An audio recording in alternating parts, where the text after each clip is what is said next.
Hello everyone. In this video, we are going to see how can we find out the account's last event date and the number of events. Okay.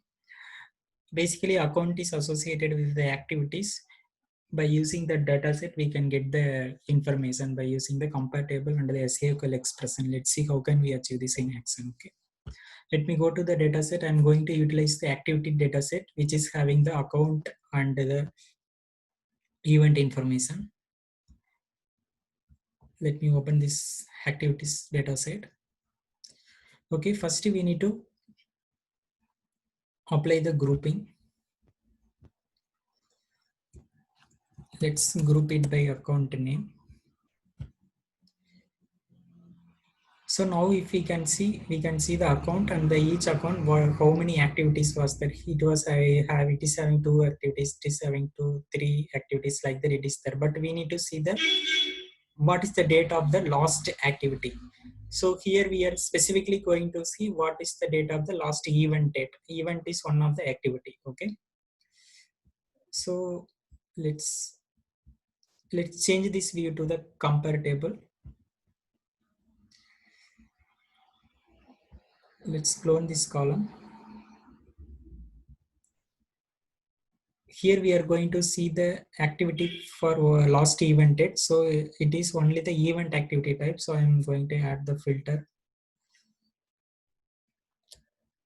We are having the activity. We are having the task subtype for segregating which type of activity. We are going to concentrate now on the event. So now it is listing out the count of the event.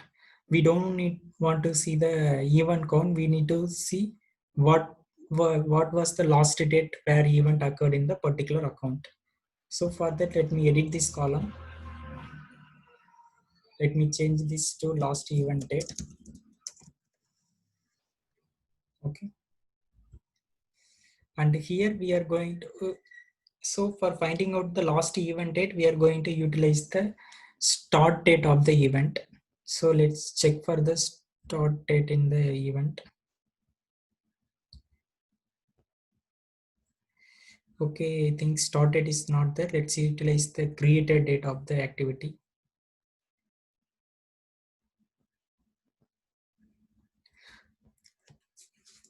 Here we need to apply the max function. Okay, max function which is used to find out the what was the latest date in the account. Okay, if account is having the 5 activity, if we need to get the latest date from the particular account activity, we can utilize the max function. But here we can't utilize directly max function on the date fields, date column. So we are going to utilize the epoch seconds. So we got the epoch seconds. Let's apply the max function.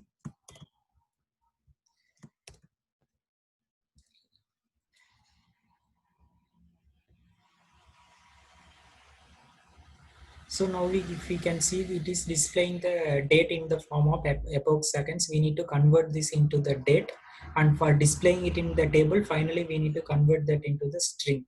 So let's see how can we achieve that. For converting into the date, we can utilize the date function, toDate function. For converting into the string, we can get the string toString function.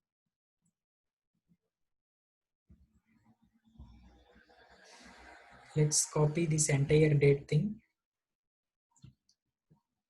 and paste it in the date.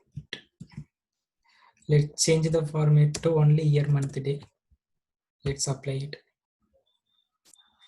So now we got to know what is the last event date in the each account. Okay, let's close this and let's convert this count of rows field to the number of event field. For that we need to apply the filter so that it will only display the activities where subtype is event. Task subtype event, add it. Okay, so let's modify this name also, column name. Edit this column, total event.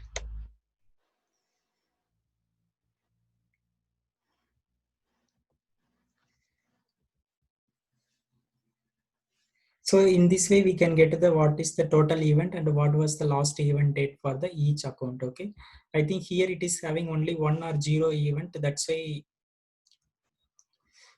here we are seeing only one or zero event, but in real case we will be having the lot of events for the particular account.